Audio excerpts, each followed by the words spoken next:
요 지문 요렇게 잡고 써야 되나? 요렇게.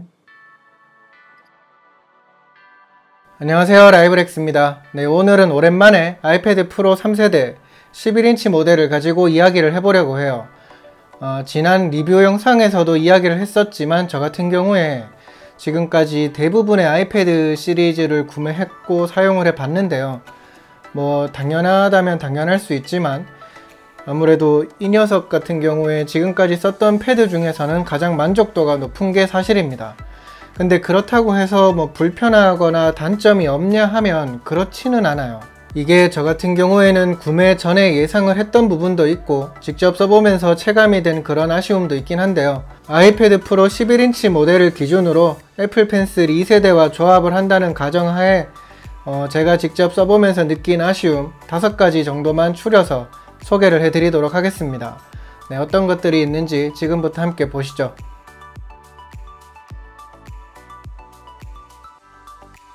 아예 별도로 휴대를 해야 했던 전작이라든지 뭐 지난 세대 아이패드를 썼던 분들이라면 네, 이 부분은 뭐 어차피 라고 생각을 하면서 그냥 넘어갈 수도 있을지 모르겠어요. 근데 보시는 것처럼 이번 아이패드 프로 11인치 모델의 경우에는 애플 펜슬하고 이렇게 자석 방식으로 해서 서로 붙여서 다닐 수가 있죠. 그래서 이렇게 펜슬하고 패드를 붙여서 가방에 같이 넣어서 휴대를 한다든지 이런 활용도 생각을 하는 분들이 아마 계실 것 같은데요. 근데 아마 생각했던 것과는 다른 그런 모습을 보일 겁니다.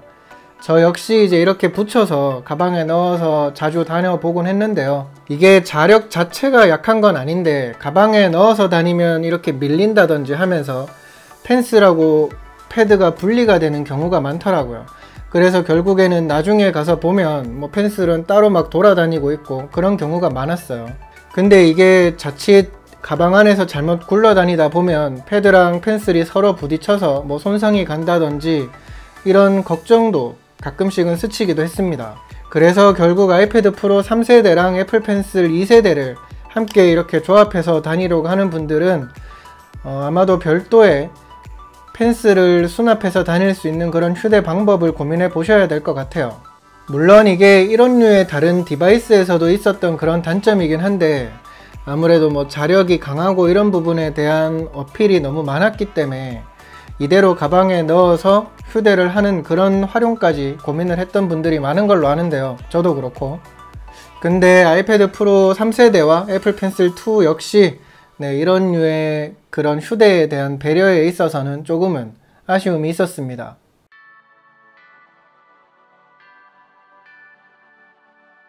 애플 펜슬 2세대의 경우에 옆을 이렇게 툭툭 두드리면 현재 쓰는 도구에서 지우개로 변환한다든지 이용자가 지정한 그런 도구로 변환하는 그런 기능이 있는 거는 다들 아실 거예요.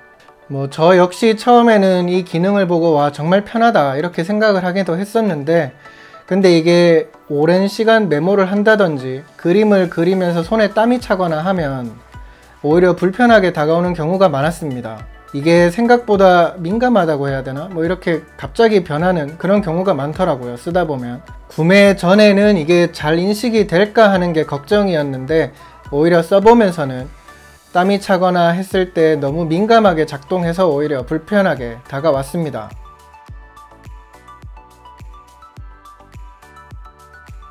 지난 리뷰에서도 소개를 드렸지만 아이패드 프로 3세대의 경우에는 기본으로 18W 충전기가 제공되고 있어요.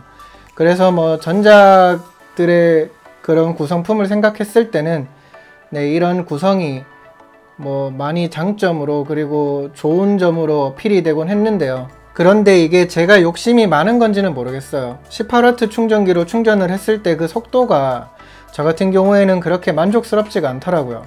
그래서 저는 이제 맥북 프로 충전기에 USB 타입C 케이블을 연결해서 충전을 하고 있는데요.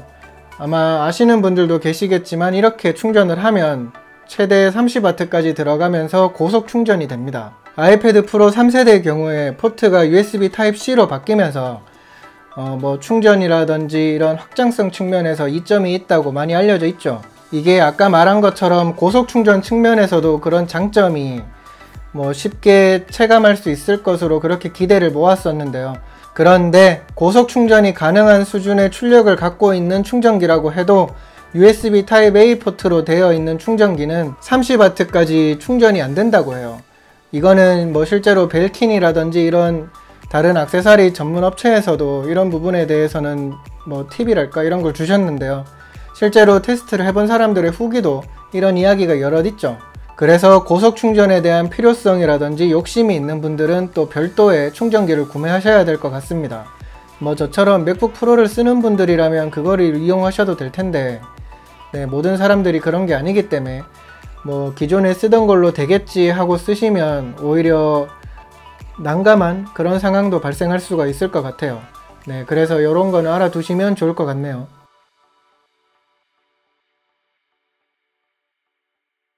아직 이거는 저도 실제로 테스트를 해본 적은 없어요. 그래서 조만간에 곧 테스트도 하고 영상으로 그 후기도 소개를 해드릴 예정이긴 한데요. 아이패드 프로 11인치 모델을 기준으로 그 배터리 수준이 개인적으로는 조금 아쉬움이 남았습니다. 뭐 아무래도 처음에는 기기를 활성화하고 나서 배터리 소모가 빠를 수밖에 없기 때문에 그런 게 아닌가 하고 생각을 하고 있었는데, 네, 지금 이 녀석을 구하고 꽤 시간이 지났죠. 게임을 한다든지 뭐 그런 묵직한 작업을 하지 않았음에도 웹서핑이라든지 뭐 문서 작업 위주로 했는데도 생각보다 배터리가 빨리 소모되는 거를 느낄 수 있었어요. 제가 지금 iOS 베타 버전을 먹여서 쓰고 있어서 그런 게 아닌가 처음에는 생각도 했는데, 정식 버전을 쓰고 있는 분들의 이야기를 들어봐도 생각보다 배터리가 빨리 소모되는 것 같다는 그런 의견이 좀 있었습니다. 배터리 부분에 민감하신 분들한테는 네, 이런 부분은 조금 단점으로 다가올 수도 있을 것 같네요. 국내 출시 후에도 혹시 뭐 이런 부분에 개선이 있는지 이런 거는 살펴보시고 구매를 결정하시면 좋을 것 같아요.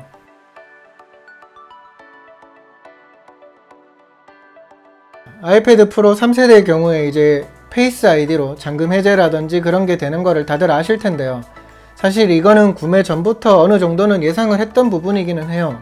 실제로 아이패드를 쓰거나 할 때 조금은 불편함이 크게 다가오는 경우가 있었습니다. 예를 들어서 바닥에 패드를 놓아둔 상태에서 잠금 해제를 빠르게 하고 싶을 때 이제 뭐 지문 인식 같았으면 그냥 손가락만 대면 됐을 게, 이 녀석 같은 경우에는 물리적인 한계라고 해야 될까요? 이렇게 각도가 맞아야 되다 보니까 얼굴을 들이밀어야 되는 그런 경우가 꽤 있었어요. 가로라든지 세로로 잠금 해제가 되는 부분까지는 뭐 아이폰하고 비교했을 때 충분히 장점이 되고 매력이 되는 그런 지점이라고 말할 수 있을 것 같긴 해요. 근데 바닥에 놓은 상태에서 뭔가를 빠르게 하고 싶을 때는 네, 생각보다는 불편함을 느끼게 되는 경우가 제법 있었습니다. 네, 이거는 뭐 저만 그렇게 생각하는 건 아닐 것 같아요. 막상 써보시면.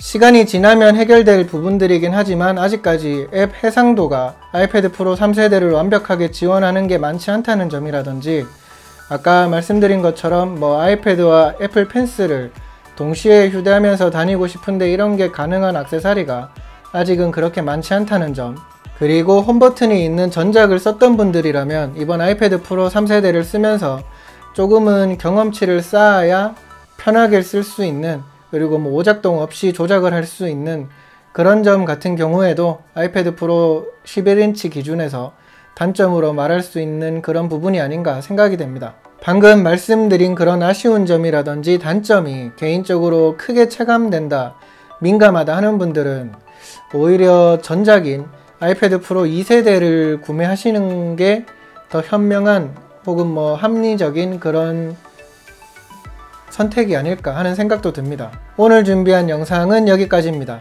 이번 내용이 도움이 되셨다면 구독과 좋아요 그리고 알림 체크 꼭 부탁드릴게요.